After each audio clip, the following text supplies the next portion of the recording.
नमस्कार, आप देख रहे हैं स्पेशल रिपोर्ट। आपके साथ मैं हूं अंजना ओम कश्यप। भारत और चीन के बीच तनाव पैदा करने वाली खबर आ रही है। अरुणाचल प्रदेश में चीन और भारत की सेना के बीच झड़प की यह खबर है।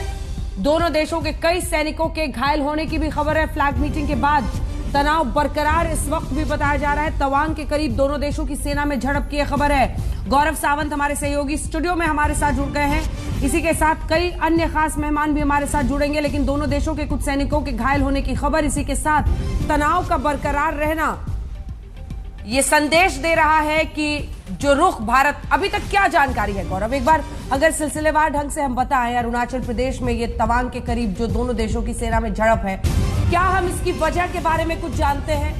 क्या हम इसका स्केल जानते हैं? मंजीत नेगी भी हमारे साथ जुड़ गए हैं। एक बार मंजीत, इसका स्केल क्या था? कितने सैनिक दोनों तरफ से आमने सामने थे? क्या फ्लैश पॉइंट, कोई वजह अभी तक पता चल पाई है? कितनी जानकारी है हमारे पास इस वक्त? मंजीत।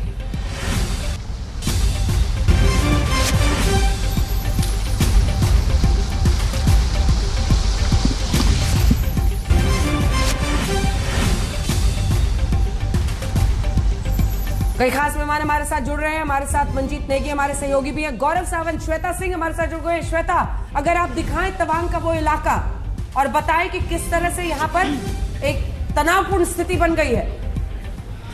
अंजना, देखिए, अभी आज तक ने एक विशेष भी वहां से एक पूरे बॉर्डर के बारे में जानकारियां देते हुए रिपोर्ट भी दिखाई थी। और आप देखिए, ये वही इलाका है, तवांग का ये इलाका, जो कि सीधे तौर पर जोड़ता है अरुणाचल प्रदेश को बाकी के हिस्से से। अब भूटान से लगती हुई ये सीमा है और इस ओर आप देख लें तो तिब्बत भारत की जो ये सीमा हो जाती है।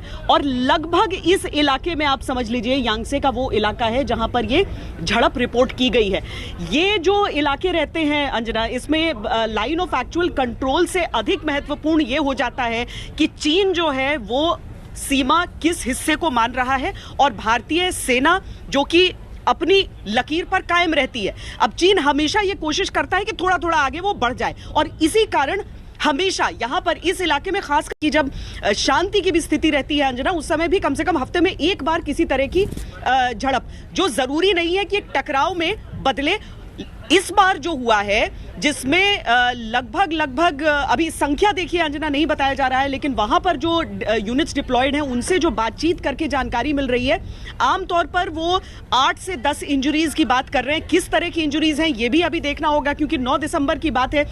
ये एक एक करके धीरे धीरे जिस तरह से जानकारी निकली, लेकिन साथ में ये भी बता दिया गया कि इमीडिएटली वहां पर फ्लैग मीटिंग बुला ली गई और मामले को शांत कर लिया गया। लेकिन शांत करने के बावजूद इस पैमाने पर एक झड़प, जो कि कई दिनों से हम छोटी छोटी ऐसी झड़पें जरूर रिपोर्ट हो रही थी, लेकिन अगर लगभग 100 की संख्या में दोनों ओर से सैनिक होकर इस तरह की झड़प होती है तो उसकी सीरियसनेस, उसकी संजीदगी रहती है। और तवांग के इस इलाके में, यानी कि या यूं कहें कि अरुणाचल की जो पूरा जो सीमावर्ती इलाका हो जाता है, जो तिब्बत भारत की सीमा का पूरा हिस्सा है, वहां पर इस तरह की जब भी पेट्रोल पार्टीज भारत की तरफ से और चीन की ओर से निकली होती हैं,